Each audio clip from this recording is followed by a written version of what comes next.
यहाँ पर देखो दिया गया है कि निम्नलिखित में से कौन शब्द आपका तत्सम है। चलिए क्वेश्चन नंबर आपका दिया है 67 और 67 की अगर बात करते हैं तो आप देखिए आप सभी का जवाब भी यहाँ पर आ चुका है। यहाँ पर जो आपका आंसर आ गया है 67 नंबर में वो ऑप्शन आपका बी हो जाएगा वर्षा, है ना। वर्षा क्या है, तत्सम आपका है। और यहाँ पर देखो भ्रमर शब्द का तद्भव पूछा गया है, बताइएगा। यहाँ पर 68 नंबर दिया है और 68 में से कह रहा है कि सर भ्रमर का तद्भव रूप इनमें से क्या होता है। चलिए हाँ बिल्कुल सही है। यहाँ पर देखा जाए भ्रमर ये आपका तत्सम है, इसका तद्भव होता है भौंरा। क्या होता है, भौंरा। और भौंरा कहाँ पर दिया है, ऑप्शन आपका डी दिया गया है। अगला है अपभ्रंश में कितने स्वर मौजूद थे। अपभ्रंश में कितने स्वर मौजूद थे, नया क्वेश्चन आपके लिए है, स्क्रीनशॉट लीजिएगा। अपभ्रंश में कितने स्वर, तो आप कहेंगे सर 8। यहाँ पर जो आंसर है यहाँ पर सी नंबर राइट हो जाएगा, सी नंबर आपका बन जाएगा, नोट कर लीजिएगा, ठीक है ना। और यहाँ पर अगला क्वेश्चन आपसे कह रहा है कि हिंदी की प्रहरी इनमें से किसे कहा जाता है। हिंदी का प्रहरी जो कहते हैं वो किसे कहा जाता है, 70 नंबर ऑप्शन देना है। 70 की बात करते हैं तो ऑप्शन नंबर इनमें से क्या बनेगा, याद रखिए पुरुषोत्तम दास टंडन, जिसका ऑप्शन आ रहा है बिल्कुल सही है। पुरुषोत्तम दास टंडन को हिंदी का प्रहरी कहा जाता है। इनको भारत रत्न से भी सम्मानित किया जा चुका है, दोस्तों याद रखिएगा। इन्हीं के प्रयासों से हिंदी साहित्य सम्मेलन की स्थापना भी 1910 में की गई थी। अगला क्वेश्चन आपसे कह रहा है कि पूर्व मध्यकाल को हिंदी साहित्य में इस नाम से भी जानते हैं, अर्थात पूर्व मध्यकाल को और किस नाम से जानते हैं। तो भैया पूर्व में हमने कहा भक्ति बहुत लोग करते हैं, तो पी से प्रे, प्रे मतलब हो गया भक्ति, इसका मतलब ऑप्शन सी हो जाएगा। पूर्व मध्यकाल का, है ना, हिंदी साहित्य में भक्तिकाल के नाम से भी जानते हैं। आपको बेसिक में हमने पढ़ाया है, तो बेसिक वाली वीडियो भी आप लोग जरूर देख लीजिएगा। अगला है कि कोप और रोष की शब्द के समानार्थी हैं, है ना। बोलते हैं कि आपका कोप बहुत भयंकर है, आपका रोष बहुत भयंकर है, आपका गुस्सा बहुत है, आपका क्रोध बहुत भयंकर है। तो आप कहेंगे सर ये क्रोध के समानार्थी होते हैं, ऑप्शन नंबर आपका राइट हो जाएगा, यहाँ पर आपका बी नंबर बन जाएगा। अगला है इनमें से कौन शब्द उत्थान का विपरीत है। उत्थान मतलब क्या होता है, जब कोई बड़ा उत्कर्ष में होता है तो उत्थान का क्या हो जाएगा, पतन हो जाएगा। पतन हो जाएगा तो आप कहेंगे सर इसका आंसर नंबर आपका ए, यहाँ पर राइट हो जाएगा, ए नंबर आपका बन जाएगा। क्लियर है। चलिए यहाँ पर जो आप देना है इसका जो आंसर है वो आपका राइट इनमें से क्या हो जाएगा। चलिए यहाँ पर देखिए तो आपका आंसर हो गया, ए नंबर हो गया है। और अगला क्वेश्चन आपसे दिया गया है, कह रहा है इनमें से कौन सा शब्द केवट शब्द का अर्थ नहीं है। केवट शब्द का अर्थ नहीं है, ये आपसे पूछा गया है।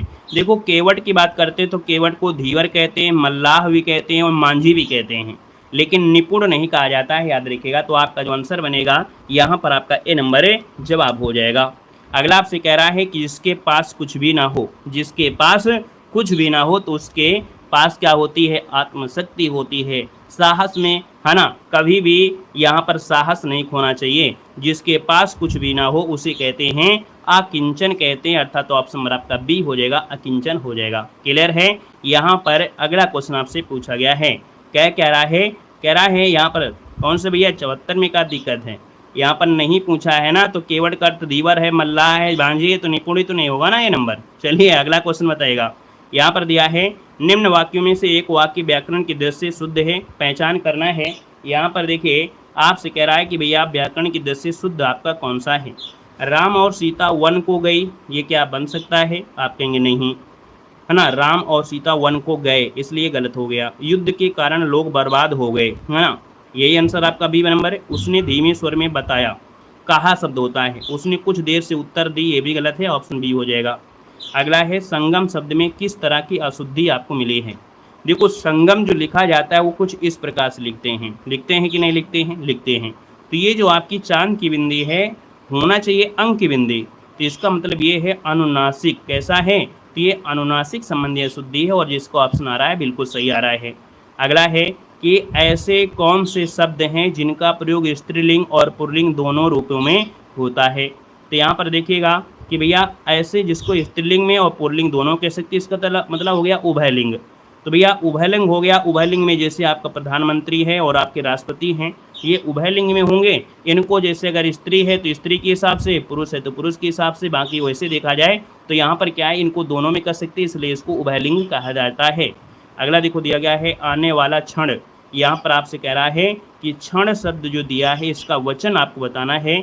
यहाँ पर 79 को ऑप्शन में से क्या हो जाएगा, तो क्षण भर। तो ये क्षण जो होता है एक वचन, याद रखिए 79 को ऑप्शन डी हो जाएगा। क्षण जो दिया है वो हमेशा एक वचन में नहीं, यहाँ पर मतलब कह सकते एक वचन में आपका होता है, याद रखिएगा। यहाँ पर अगला दिया गया है कि मैं लड़के को वेद पढ़ाता हूँ, इस वाक्य में कितने कर्म हैं। मैं लड़के को वेद पढ़ाता हूँ, यहाँ पर आपसे कर्म पूछा गया है, और अगर हम कर्म पूछा है तो आपका आंसर क्या हो जाएगा 80 नंबर में।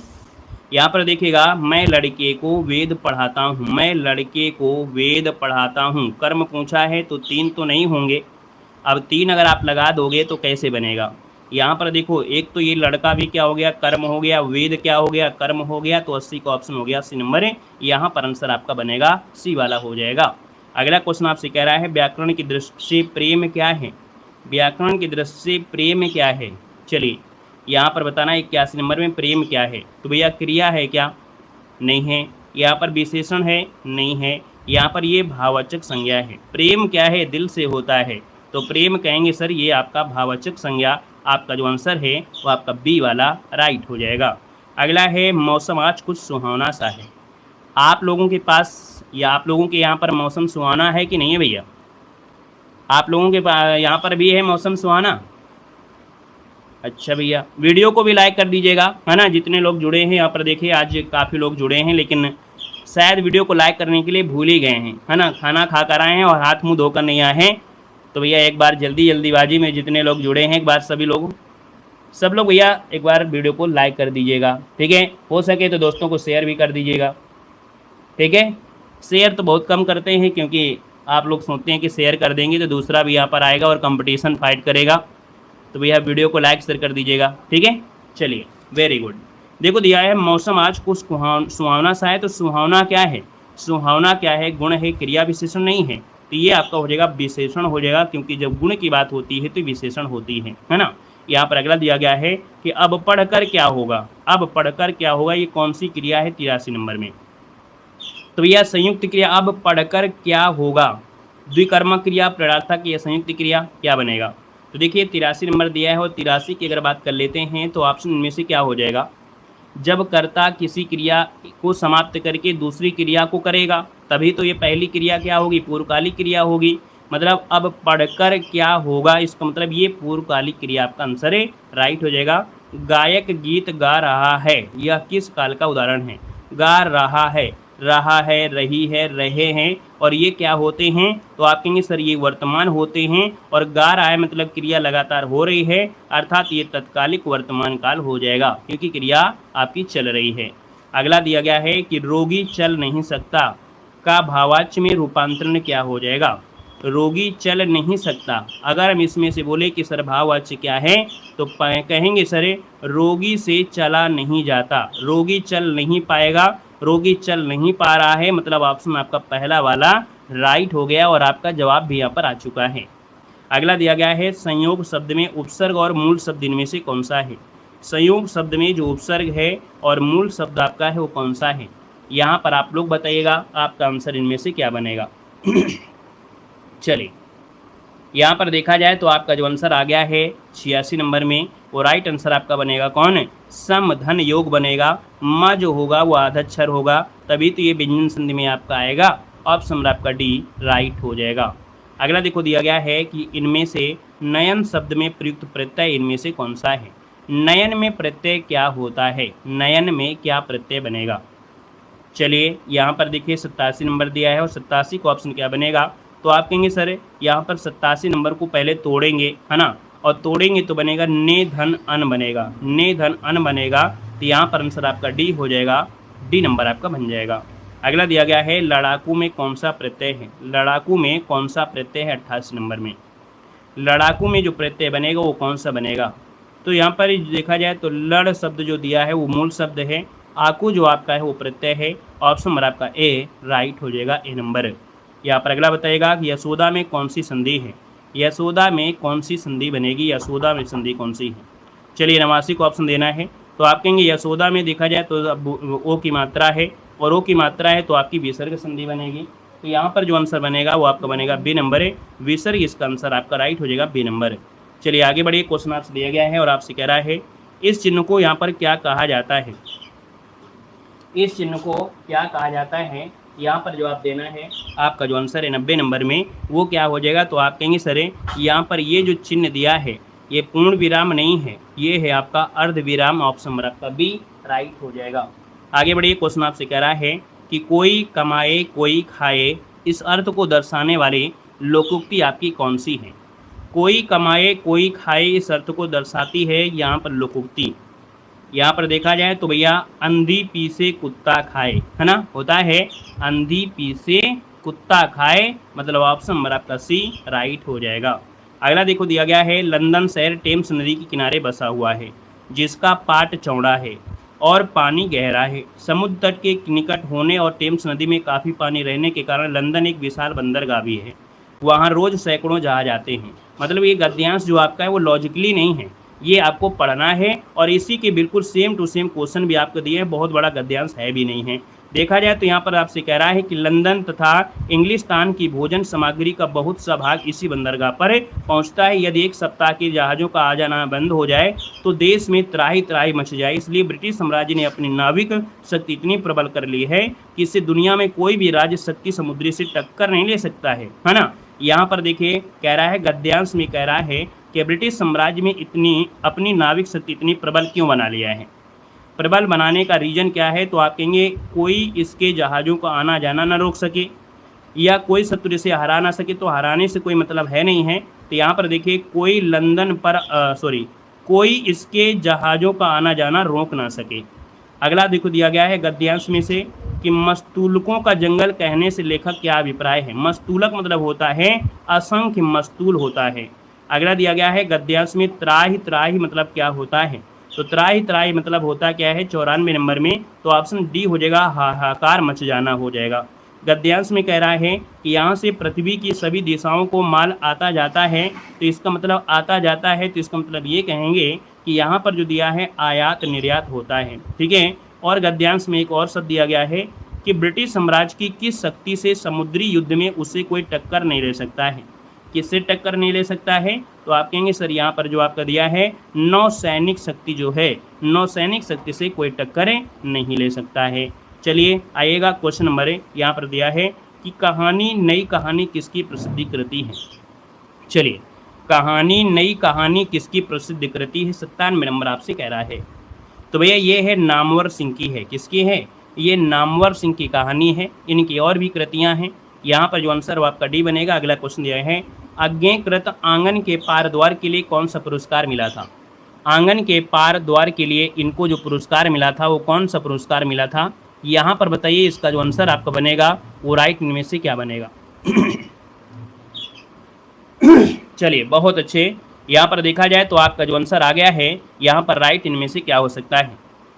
आंगन के पार द्वार गया है और आंगन के पार द्वार की अगर हम बात कर लेते हैं तो आपका आंसर इनमें से राइट क्या हो सकता है।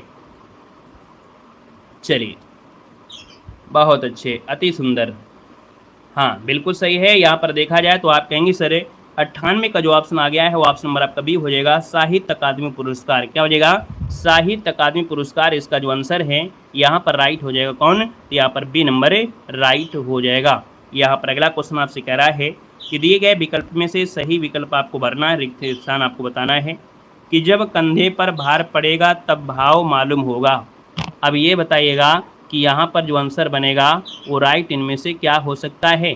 चलिए आप कहेंगे सर यहाँ पर देखा जाए तो आपका 99 का ऑप्शन डी हो जाएगा कि जब कंधे पर गृहस्थी है ना का भार पड़ेगा तब आटे दाल का भाव मालूम होगा, मतलब ऑप्शन नंबर आपका डी वाला राइट हो जाएगा, डी नंबर बनेगा। क्लियर है।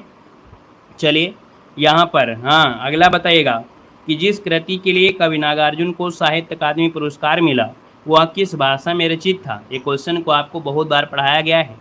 आप कहेंगे सर 100 नंबर का ऑप्शन हो जाएगा आपका मैथिली भाषा के लिए कवि नागार्जुन को साहित्य अकादमी पुरस्कार मिला था।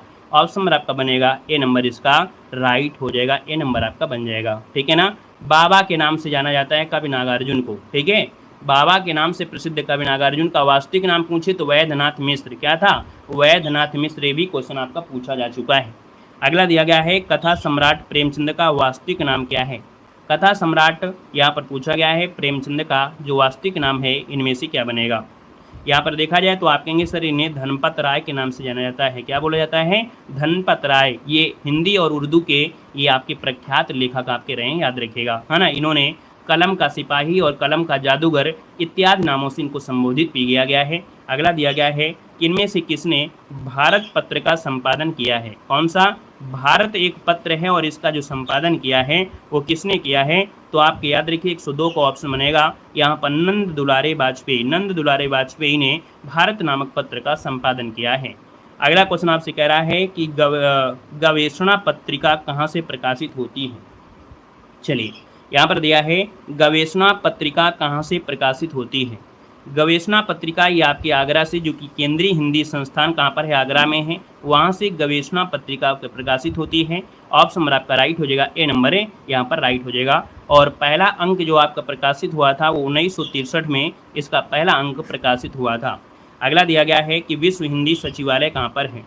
विश्व हिंदी सचिवालय कहाँ पर है? 104 नंबर आपसे कह रहा है। तो आप कहेंगे सर 104 नंबर का जो ऑप्शन है वो आपका डी हो जाएगा, मॉरिशस में है। कहाँ पर है? तो विश्व हिंदी सचिवालय कहाँ पर है? आपकी मॉरिशस में है। ऑप्शन नंबर आपका डी यहाँ पर राइट हो जाएगा। और अगला क्वेश्चन आपसे कह रहा है कि महर्षि वाल्मीकि का जो आश्रम है वो आपके स्थापित है, आपके कहाँ पर स्थापित है। चलिए जीके में क्वेश्चन तो गलत होना नहीं चाहिएगा, है ना। बाकी हिंदी तो आप लोग यहाँ पर शहंशाह हैं, है ना। तो यहाँ पर देखो महर्षि वाल्मीकि का जो आश्रम है वो आपके कहाँ पर है। तो आप कहेंगे सर ये बिठूर में है। कहाँ पर है? बिठूर। इसका ऑप्शन नंबर आपका बी राइट हो जाएगा। अगला है उत्तर प्रदेश का सबसे बड़ा वन्यजीव विहार कौन सा है। उत्तर प्रदेश का सबसे बड़ा वन्यजीव विहार पूछा गया है। और ये जो आपका है याद रखिएगा हस्तिनापुर वन्यजीव विहार जो आपका है ये सबसे बड़ा है। चंद्रप्रभा पूछे तो सबसे पुराना है। सबसे पुराना पूछे तो सबसे पुराना चंद्रप्रभा वन्यजीव अभ्यारण्य है, जो कि आपके चंदौली में है, 1957 में बना था।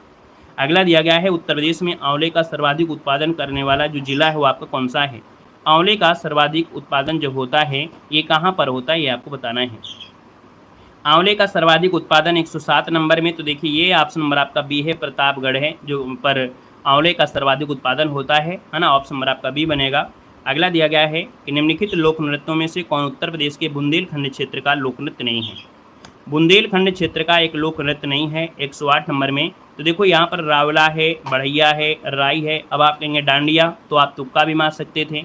आप कहेंगे सर जो आपका डांडिया नृत्य है तो ये तो गुजरात में होता है, मतलब ऑप्शन नंबर आपका बी वाला राइट हो जाएगा, है ना। अगला क्वेश्चन यहाँ पर दिया गया है उत्तर मध्य क्षेत्र सांस्कृतिक केंद्र आपके कहाँ पर है। तो जब मध्य लगा दिया जाए, है ना, उत्तर मध्य रेलवे हो गया, जैसे उत्तर मध्य क्षेत्र सांस्कृतिक हो गया, तो जब मध्य लगा देता है तब आंसर क्या होता है। तो आप कहेंगे सर मध्य लगाने से आंसर आपका प्रयागराज, अर्थात जो ऑप्शन नंबर आपका बी दिया है वो जवाब आपका राइट हो जाएगा, गलती नहीं करिएगा। जब भी अभी मध्य लगा दे तो आपको हमेशा प्रयागराज बताना है। अगला आपसे कह रहा है कि ईरान देश की मुद्रा क्या है। ईरान देश की मुद्रा पूछा गया है और यहाँ पर बताइएगा ईरान देश की जो मुद्रा है वो आपकी इनमें से क्या राइट हो सकता है। ईरान की मुद्रा पूछा गया है। चलिए यहाँ पर देखिए 110 नंबर का जो ऑप्शन है आपका जवाब आ गया है सी नंबर। ईरान की आपकी है रियाल है। क्या है? रियाल है। राजधानी नहीं पूछा है जो आप लोग ईरान तेहरान लगाने लगो, यहाँ पर आपसे मुद्रा पूछा है और मुद्रा है तो ऑप्शन नंबर आपका बनेगा सी नंबर राइट हो जाएगा, है ना। और राजधानी पूछी तो आपको तेहरान है, ठीक है। यहाँ पर देखिए अगर आपसे पूछे कि भैया पीसो जो आपकी है पीसो है ना, ये आपकी फिलीपींस की है। यहाँ पर डोंग जो आपकी है डोंग मुद्रा ये वियतनाम की है और लॉरी जो आपकी है ये जॉर्जिया की है। अगला क्वेश्चन आपसे कह रहा है कि हाल ही में से कौन अलीगढ़ मुस्लिम यूनिवर्सिटी की पहली महिला कुलपति नियुक्त हुई हैं। देख सकते हैं अच्छा क्वेश्चन आपका दिया गया है।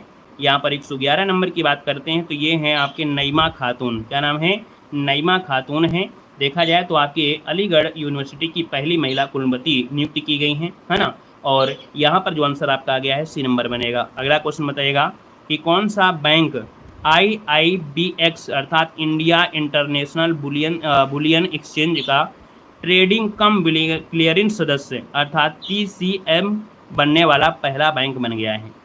ये बैंक आपका है भारतीय स्टेट बैंक है। ऑप्शन नंबर आपका बी हो जाएगा, भारतीय स्टेट बैंक इसका आंसर है, राइट हो जाएगा। नेक्स्ट क्वेश्चन आपसे कह रहा है कि मई 2024 में रामचरितमानस पंचतंत्र और सहृदय लोकन को यूनेस्को के memory of the world Asia Pacific regional register में शामिल किया गया है।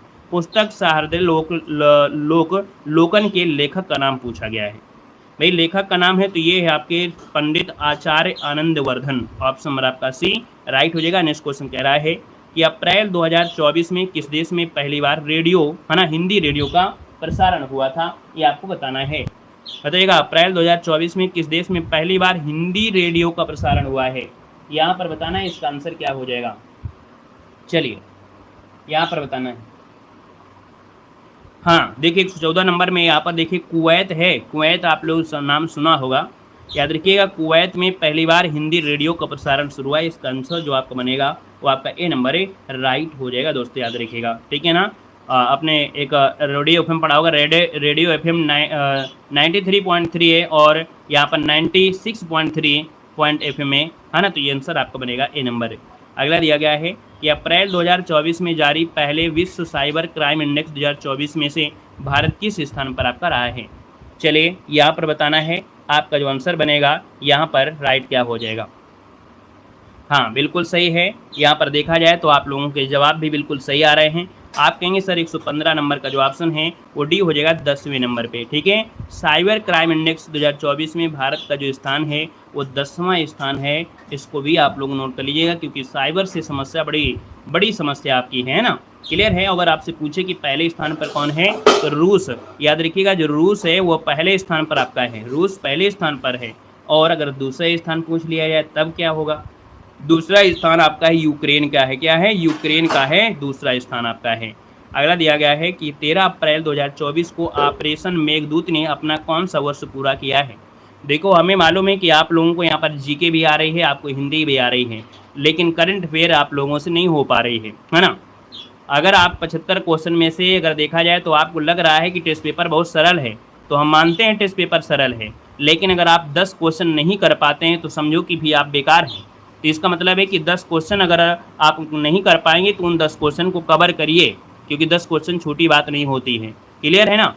बहुत यहाँ पर देखिए कह रहा है ऑपरेशन मेघदूत ने अपना कौन सा वर्ष पूरा किया है। 116 नंबर का जो ऑप्शन है वो आपका सी हो जाएगा, 40वां, क्या हो जाएगा 40वां इसका जो आंसर है वो राइट हो जाएगा। और भारतीय सेना ने 1984 को, अब तो 1984 को याद रखिएगा, सियाचिन पर पूर्ण नियंत्रण स्थापित किया था। सियाचिन जानते हैं, सियाचिन ग्लेशियर ये विश्व के सबसे ऊंचे स्थान, वो भी युद्ध क्षेत्र आपका होता है, याद रखिएगा।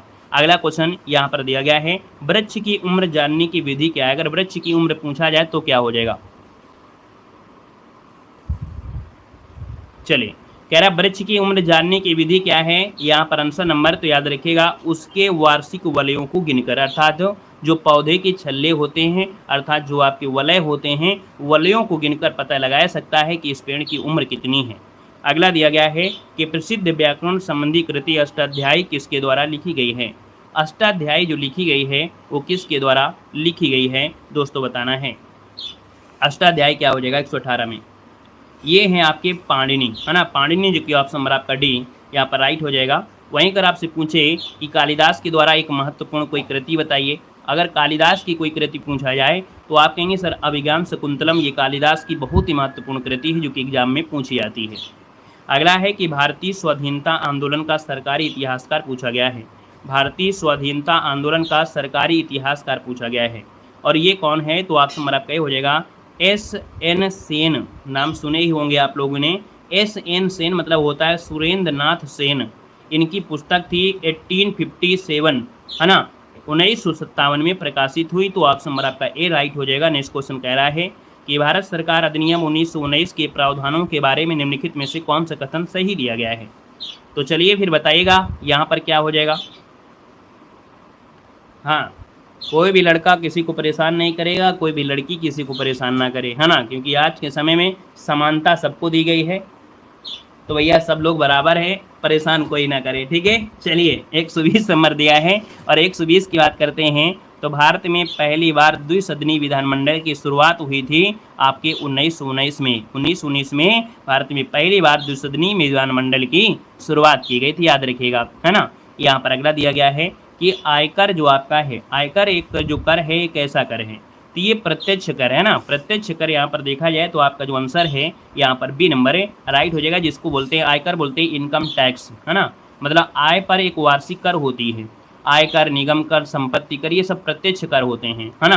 प्रत्यक्ष कर मतलब कहते हैं ऐसे कर होते हैं जो विधिवत रूप से जिस पर लगाए जाते हैं वो उसका भुगतान वही को करना होता है, ठीक है ना।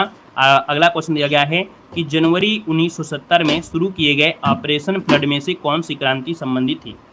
यहाँ पर देखिए 122 नंबर दिया और 122 को ऑप्शन है आपका श्वेत क्रांति, है ना। श्वेत क्रांति की अगर बात करें तो वर्गीज कुरियन, जिन्हें भारत का दूध वाला भी कहते हैं, आपका जो आंसर बनेगा यहाँ पर सी नंबर राइट हो जाएगा, सी नंबर आपका बन जाएगा, ठीक है ना।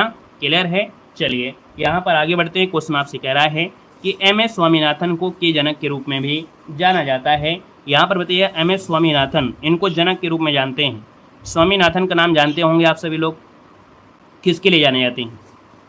हाँ याद रखिए यहाँ पर हो जाएगा भारत में हरित क्रांति के जनक के रूप में जाने जाते हैं। 2023 में इनका निधन भी हो चुका है, याद रखिएगा 2023 में इनका निधन हो चुका है। अगला क्वेश्चन आपसे कह रहा है कि निम्नलिखित में से किस मंत्रालय ने निर्यात योजना के लिए व्यापार और संरचना का शुभारंभ किया है। निर्यात योजना के लिए व्यापार और संरचना का शुभारंभ किया है और यहाँ पर देखा जाए तो ये है आपका वाणिज्यिक और उद्योग मंत्रालय। यहाँ पर जो आंसर है वो राइट हो जाएगा। यहाँ पर ये नंबर वाणिज्यिक और उद्योग मंत्रालय ने निर्यात योजना के लिए व्यापार और संरचना यहाँ पर शुरू किया है। अगला दिया गया है कि भारत में बाल लिंगानुपात को आयु वर्ग में प्रति 1000 पुरुषों पर महिलाओं की संख्या के रूप में परिभाषित किया गया है। मतलब यहाँ पर आपसे कह रहा है बाल लिंगानुपात। अब बाल लिंगानुपात प्रति 1000 पुरुषों में महिलाओं की संख्या के रूप में परिभाषित किया है। इसका मतलब ये है कि भैया 0 से 6 वर्ष, याद रखिए काउंट किया जाता है। 0 से 6 वर्ष के लिए बाल लिंगानुपात को काउंट किया जाता है, ठीक है। अगला दिया गया है किस रेखा से पता चलता है कि अक्साई चीन भारत का हिस्सा है। अब ये बताइए कि भारत का जो हिस्सा है अक्साई चीन वाला, ये कौन सा है। यहाँ पर आंसर क्या बनेगा, तो आप कहेंगे सर यहाँ पर देखा जाए तो आपका जो आंसर बनेगा वो राइट इनमें से हो जाएगा। ए नंबर है, ये है जॉनसन सीमा रेखा। कौन है, जॉनसन सीमा रेखा। अब आप लोग मैक मोहन रेखा मत लगाइएगा, ठीक है। मैक मोहन रेखा नहीं लगाना है। ये जो अक्साई चीन आपका भारत का हिस्सा है, ये जॉनसन सीमा रेखा है, ये आपकी है भारत और यहाँ पर चाइना के बीच में है ना, जॉनसन लाइन रेखा।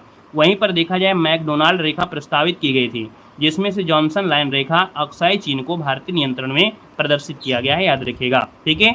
अगला है गोरिंगा गरान वन कहाँ पर है। क्या दिया है, कोरिंगा गरान वन कहाँ पर है, आपके एग्जाम में पूछा गया था, ये एग्जाम में पूछा जा चुका है। अब आप बताइएगा कि कोरिंगा गरान जो आपका वन है ये कहाँ मिलेगा, तो आपके आंध्र प्रदेश में है। कहाँ पर है, आपके आंध्र प्रदेश। इसका जो राइट आंसर बनेगा तो आपका ए नंबर यहाँ पर जिसका आ रहा है बिल्कुल सही जवाब इनमें से हो जाएगा। दलदली क्षेत्र में पाए जाने वाले को कहते हैं गरान वन। क्या, ये जो गरान वन है, गरान वन होते हैं जो दलदल क्षेत्र में पाए जाते हैं, उस वन को कहते हैं गरान कहते हैं, है ना। और यहाँ पर इनको मैग्रो वन भी कहा जाता है, याद रखिएगा, ठीक है। अगला क्वेश्चन यहाँ पर दिया गया है और आपसे कह रहा है ओजोन की सबसे अधिक मात्रा जो मौजूद होती है वो आपकी कहाँ पर होती है। चलिए बताइएगा, यहाँ पर दिया गया है, कह रहा है कि ओजोन की सबसे अधिक मात्रा जो है ये कहाँ पर है, तो आप कहेंगे सर समताप मंडल में, क्योंकि समताप मंडल में ही ओजोन की मात्रा आपको मिलती है। तो आप कहेंगे सर इसका जो आंसर आपका आ गया है वो राइट हो जाएगा, आपका ए नंबर है यहाँ पर बन जाएगा, ए नंबर आपका बन जाएगा, ठीक है ना। और अगर आपसे पूछे कि वायु की सबसे पतली परत कहाँ मिलती है, बताइएगा। वायु की सबसे पतली परत, वायु की सबसे पतली परत, वायु की सबसे पतली परत जो आपको मिलती है वो कौन से मंडल पे मिलती है, बता सकते हैं। बाह्य मंडल बताना है, याद रखिए क्वेश्चन आपका बहुत आईएमपी है कि वायु की सबसे पतली परत जो आपकी मिलती है ये बाह्य मंडल में आपका होता है, याद रखिएगा, ठीक है ना। आप लोग समताप मंडल में तो लगाइएगा कि समताप मंडल में वायुयान चलते हैं तो आपको वहाँ पर कांस्टेंट होता है ना। ये सीटेट में क्वेश्चन पूछा गया था, वायु की सबसे जो पतली परत पाई जाती है वो बहिर्मंडल में आपका पाया जाता है, याद रखिएगा, ठीक है। अगला क्वेश्चन आपसे कह रहा है, हाँ इसका आंसर हो गया है ओजोन वाला। अगला क्वेश्चन दिया गया है निम्नलिखित में से कौन सा संगठन राष्ट्रीय स्वास्थ्य प्रोफाइल रिपोर्ट तैयार करता है। राष्ट्रीय स्वास्थ्य प्रोफाइल रिपोर्ट जो तैयार करता है ये करता है यहाँ पर बी नंबर है केंद्रीय स्वास्थ्य सूचना ब्यूरो। कौन है, केंद्रीय स्वास्थ्य सूचना ब्यूरो जो होता है ये राष्ट्रीय स्वास्थ्य प्रोफाइल रिपोर्ट को तैयार करता है। अगला कह रहा है कि संयुक्त प्रांत का नाम उत्तर प्रदेश के बदलने के बाद इसके प्रथम राज्यपाल कौन बने थे। संयुक्त प्रांत जब आपका था बात कब है, तो 1937 की बात है। अब इसका नाम उत्तर प्रदेश बताया गया, 1950 में बदला गया। तो आप कहेंगे सर इसके प्रथम राज्यपाल जो बने थे वो आपके कौन बने थे? तो ये है आपके मोदी जी, है ना। ये मोदी कौन है? तो आपके फिरोज शाह मोदी आपके हैं। यहाँ पर आंसर नंबर आपका ए राइट हो जाएगा। और अगला क्वेश्चन आपसे कह रहा है कि निम्नलिखित में से किसका उपयोग दूसरी पीढ़ी अर्थात जनरेशन के कंप्यूटर में मुख्य इलेक्ट्रॉनिक्स घटक के रूप में किया गया था। मतलब जो दूसरी पीढ़ी के जो कंप्यूटर थे उसमें मुख्य इलेक्ट्रॉनिक घटक के रूप में जो प्रयोग किया गया था वो प्रयोग किया गया था ट्रांजिस्टर का। किसका? तो ट्रांजिस्टर का प्रयोग किया गया था जो दूसरी पीढ़ी के कंप्यूटर थे। अगला है कि बीबीएम प्लेटफार्म का ही सही विस्तार क्या है? बीबीएम प्लेटफार्म का सही विस्तार क्या है? मतलब फुल फॉर्म आपसे पूछा गया है। तो भैया यहाँ पर हो जाएगा ब्लैकबेरी मैसेंजर। क्या बोलते हैं? ब्लैकबेरी मैसेंजर इसे कहा जाता है। यहाँ पर जो आंसर है यहाँ पर आपका डी हो जाएगा। अगला क्वेश्चन यहाँ पर दिया गया है और आपसे कह रहा है एकजुटता और स्थिरता समझौते पर निम्नलिखित में से किस संगठन द्वारा हस्ताक्षर किए गए थे? तो एकजुटता और स्थिरता समझौते पर किस संगठन द्वारा हस्ताक्षर किया गया? और ये हस्ताक्षर था आपके खाड़ी सहयोग परिषद। क्या है? खाड़ी सहयोग अर्थात जो आपकी गल्फ कंट्रीज हैं, खाड़ी देश हैं, इनमें से सऊदी अरब के अल उला में आयोजित किया गया था 41वें नंबर का खाड़ी सहयोग जो शिखर आपका है। अगला क्वेश्चन आपके सामने है कि हिंदी दिवस कब मनाया जाता है? हिंदी दिवस कब मनाते हैं? यहाँ पर जवाब देना है। आंसर क्या हो जाएगा? चलिए, हिंदी दिवस जो मनाते हैं ये कब मनाते हैं भैया? इसका आंसर दीजिएगा। 134 नंबर का जो ऑप्शन है वो राइट हो जाएगा। तो कहेंगे सर 14 सितंबर को मनाते हैं आपका हिंदी दिवस मनाते हैं, याद रखिएगा। ये बताइएगा विश्व हिंदी दिवस कब मनाते हैं? चलिए, विश्व हिंदी दिवस क्या मनाते हैं बता दीजिए, जल्दी से बताइएगा कि विश्व हिंदी दिवस कब मनाते हैं। एक बार कमेंट कर दीजिएगा। विश्व मातृभाषा दिवस कब मनाते हैं ये भी कमेंट कर दीजिएगा। विश्व मातृभाषा दिवस जो मनाते हैं वो कब मनाते हैं? जल्दी जल्दी कमेंट करिए तीनों क्वेश्चन। विश्व मातृभाषा दिवस पूछा गया है। विश्व मातृभाषा दिवस है ना। विश्व हिंदी दिवस तो आपका 10 जनवरी हो गई, ठीक है। यहाँ पर विश्व मातृभाषा दिवस अगर पूछ लिया जाए तो क्या हो जाएगा? तब आप कहेंगे सर 21 फरवरी को मनाते हैं। ये सीटेड एग्जाम में पूछा भी गया था, है ना, विश्व मातृभाषा दिवस। और बहुत ऐसे लोग थे इस क्वेश्चन को गलत करके आ गए थे, है ना। अगला क्वेश्चन यहाँ पर दिया गया है कि जिला स्तर पर पदेन जिला पंजीयक जो होता है वो कौन होता है? क्या जिला स्तर पर जो पदेन जिला पंजीयक होता है और ये होता है कौन? तो आपका जिला का जो कलेक्टर होता है ना, कलेक्टर साहिबा। तो भैया इसका आंसर आपका भी हो जाएगा, जिला कलेक्टर बनेगा। अगला दिया गया है कि भूमि अधिग्रहण पुनर्वास और पुनर्स्थापना अधिनियम कब 2013 में उचित और पारदर्शिता के अधिकार के प्रावधानों के तहत सार्वजनिक उद्देश्य के लिए किसी विशेष भूमि की आवश्यकता की घोषणा और अनुमोदन पुनर्वास पुनर्स्थापना योजना का जो सारांश है ये प्रकाशित किया जाएगा। और ये जो आपका था वो आपके जिला कलेक्टर के द्वारा प्रकाशित किया जाएगा। ये 2013 जो अधिनियम आया था भूमि अधिग्रहण पुनर्वास पुनर्स्थान में ये कहा गया है, याद रखिएगा, ठीक है। अगला क्वेश्चन यहाँ पर दिया गया है कि इनमें से कौन सा विकल्प सूचना प्रौद्योगिकी अधिनियम 2000 के तहत कंप्यूटर संसाधन की परिभाषा में प्रयुक्त शब्द नहीं है? चलिए, कंप्यूटर संसाधन हम किसे नहीं कहेंगे? कंप्यूटर संसाधन में डेटा है, कंप्यूटर है, कंप्यूटर नेटवर्क है, लेकिन कंप्यूटर ऑपरेटर जो आपका है ये कंप्यूटर संसाधन की परिभाषा में इसको नहीं प्रयुक्त करेंगे। किसको? कंप्यूटर ऑपरेटर को इसको यूज नहीं करेंगे। अगला दिया है कि ईमेल को जारी किए जाने के स्थान का पता किससे लगता है? अगर कौन सा ईमेल कहाँ से क्या किया गया है, भेजा गया है, तो भैया उसको स्थान का पता करना है तो फिर कैसे पता कर सकते हैं? तो भैया यहाँ पर दिया साइबर कैफे की दुकान से नहीं, निकटतम पुलिस थाने से नहीं, याद रखिए नेटवर्क सर्विस दाता द्वारा दिया गया जो आपका आईपी एड्रेस है, बोलते ना आईपी एड्रेस आपको ट्रेस करना है। और आईपी एड्रेस अगर ट्रेस कर लेते हैं तो आप कहेंगे सर यहाँ पर जो आंसर बनेगा वो आपका ये नंबर है, राइट हो जाएगा। अगला क्वेश्चन दिया गया है कि भारत एक गणतंत्र है, इसका अर्थ क्या होता है? चलिए, भारत एक गणतंत्र है, इसका अर्थ इनमें से है क्या? चलिए, यहाँ पर आंसर नंबर आपका सी हो जाएगा। भारत में वंशानुगत शासन नहीं है। यहाँ पर भारत में वंशानुगत शासन नहीं है। यहाँ पर क्या होता है? चुनाव होते हैं, चुनाव के बाद हम लोग कुछ कर सकते हैं, अर्थात वंशानुगत नहीं हो गया है कि राजा आएंगे, राजा के बच्चे आएंगे, बच्चे के बच्चे आएंगे, वो सब सिस्टम नहीं है। अगला दिया गया है कि भारत के संविधान के अनुच्छेद 54 के अनुसार राष्ट्रपति का जो निर्वाचन है ऐसे निर्वाचन गण के सदस्य करेंगे जिसमें से कौन कौन होते हैं। चलिए बताइएगा राष्ट्रपति का निर्वाचन कैसे होता है। राष्ट्रपति के निर्वाचन में कह रहा है संसद के दोनों सदनों के निर्वाचित सदस्य होंगे, राज्यों की विधानसभा के निर्वाचित सदस्य होंगे। केवल ए में तो आपका गलत है, कहेंगे डी नंबर हो जाएगा। ए और बी दोनों ऑप्शन नंबर आपका बिल्कुल सही जवाब इनमें से राइट हो जाएगा।